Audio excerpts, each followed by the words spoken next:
Now, our next guest, and nobody's allowed on unless they play the game today, one of them, very few bunch of people, a remaining Tory MP, Matt Vickers MP, Conservative in Stockton West, and the Shadow Crime Policing and Fire Minister. A very good evening to you, sir.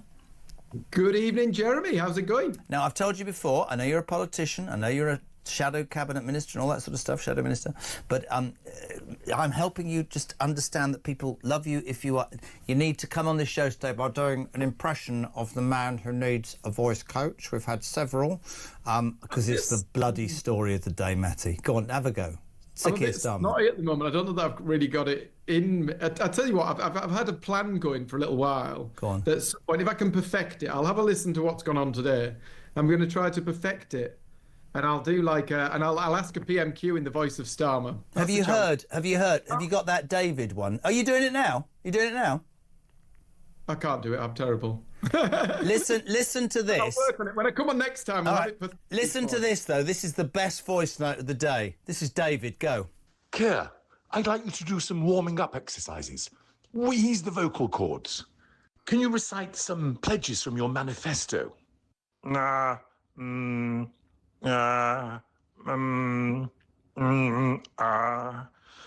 Jove, you've got it. You sound like a complete...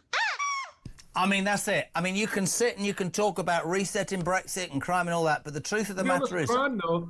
This is a crime. It is. Whoever the hell he was paying to deliver him voice coaching needs charging. We should get the police on this. It's a priority. He's been ripped off. I was very, very, very supportive of Boris Johnson when lots of people wanted to put him down. That's fine.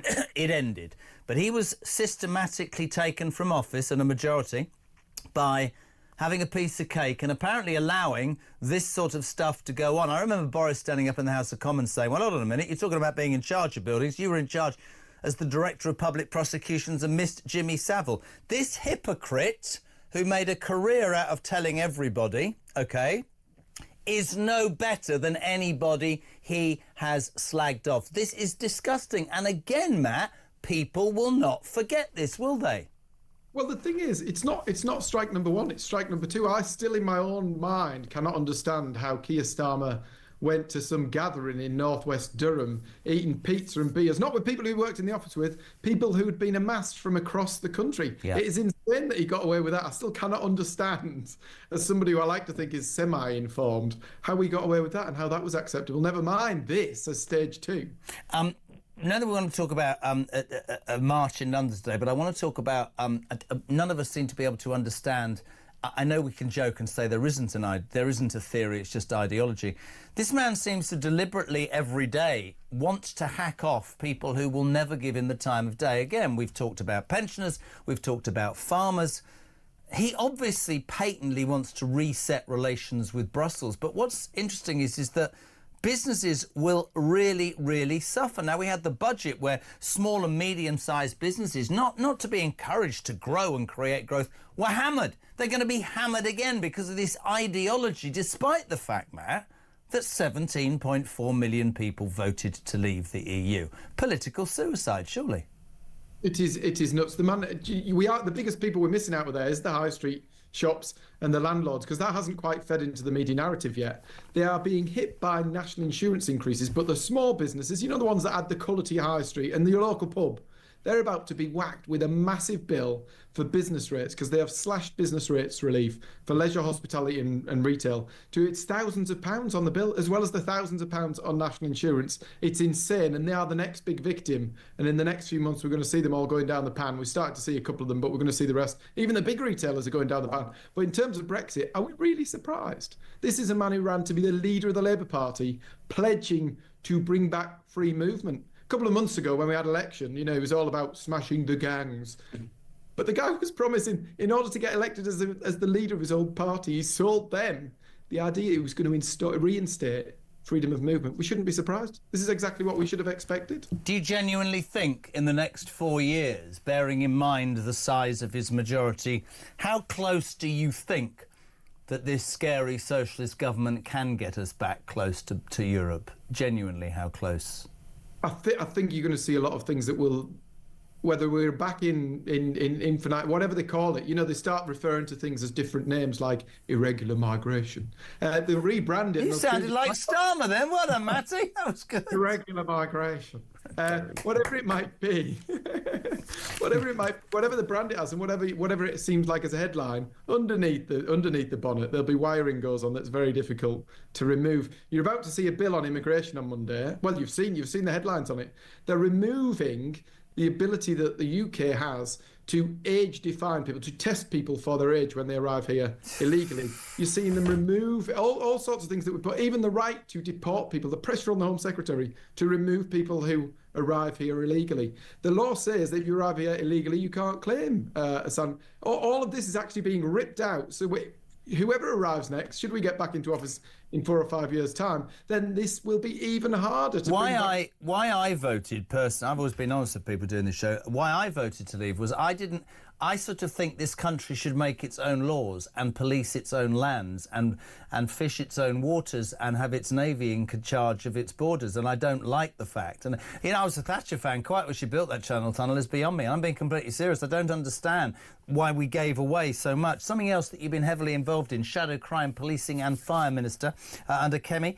Tradespeople. Tell me about this tradespeople march today in central London. They brought a tank with them. What was that all about, mate? At some point, I want to come back to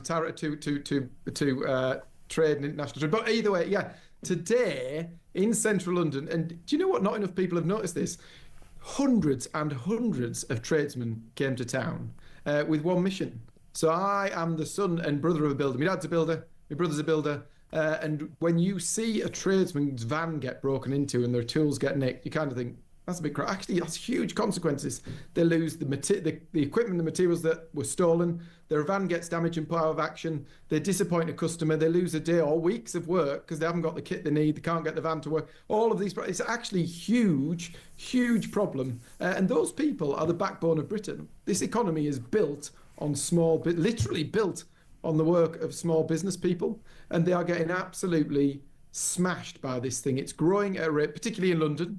It's growing across the country, but in London, the vast majority of it, well, a good half of the entire thing happens in London. Under Sadiq Khan, it's up 50%. These people go out there when you've left your van and you're outside your house, they break it and then they go and sell it at a car boot sale. Like it's ridiculous in broad daylight. Equipment that you've paid hundreds or thousands of pounds.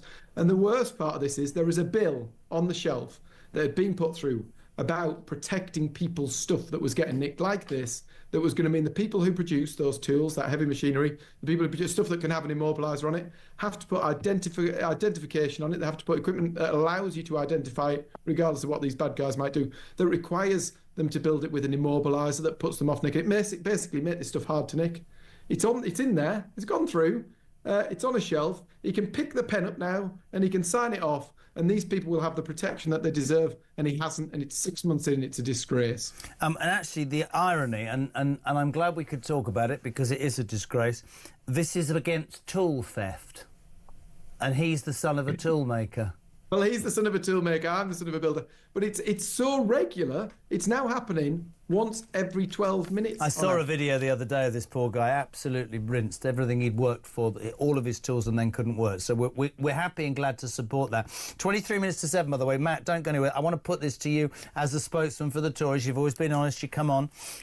There's much going on. Big rallies for reform. People are saying that Labour could get in through the back door because the right will get lumps out of each other. I want to know what you think of the latest madness. Let's start with the SNP. They're going to consider banning cats so they can protect birds and other wildlife. I mean, there is a war in the Middle East and also in Ukraine, but no, we're going to ban cats. Thoughts on that, my friend? Well, I've always been more of a dog man, to be honest. But in the realms, I mean, it's madness. Do you know what's more mad? Is that this thing is even, not only that it's considered, but the fact that there's some guy or lady who probably went to some very nice university and sat writing a paper like this to suggest such a thing should be done. And she probably got paid quite handsomely. The world has gone mad. But that's my point. The reason I made it to you was, and you know, because I've always been straight, one of the reasons that we've ended up with this nightmare is the British people stopped listening to your party. Is it any wonder? And I'm saying this about all politicians. Most people have been messages today and going, That's what the SNP are doing with what's going on in the world. That's the madness, and that is what we have with Labour. It's hurty words, and it's quangos, and it's committees. It's nothing that's real and vital, and that's what people need to... People do get it. And the Network Rail today banned the word passenger because they need a more neutral term of you because it's gender specific. What the hell does that mean? The world has gone mad. But the biggest problem, actually, you hit the nail on the head, is that in 4 years' time, when all our pensioners have frozen to death, when we don't produce any of our own food and our countryside is completely covered in solar farms, when there's not a community pub left in this country, when every shop is boarded up on the high streets of Britain and nobody can find a damn job, there's still going to be a debate about whether this man carries on, because a few people might decide to vote reform and it might be just enough, as it was this time, to hand them... But you can, Matt, with respect, you can't say it like that. Now, they led an opinion poll at the weekend. You were in third place. They had 26%. They're no longer a... Reform is a very viable alternative to people. And from an ex-Tory, and I'm being straight with you as you've always been with me, the very worst thing that the Tories can do is cast reform as some sort of passing ship in the night, because they are a serious... I think there's 3 parties now, Matt. Opinion polls are opinion polls, but if there is 3 parties at the next election, there's a good chance Keir Starmer will be prancing back into Downing Street. So we can't have 3 parties at the next election. But in real terms, these are opinion polls. Do you know what? I think lots of people like me who would have otherwise been peed off with the world might have gone, oh, well, actually today, blah, blah, blah. You know, I'm going to say this, I'm going to say that. The reality is we've got to go listen to what people have had to say to us, take the message, put the offering out there. You're going to see the offering, actually. You're going to see the offering as soon as maybe Monday or in the next few weeks when we see what's coming forward on the immigration bill that they're bringing forwards, where they're slashing away every protection we put in place for the British people. But that offering is going to become a bit more clear and people will be able to make an informed choice.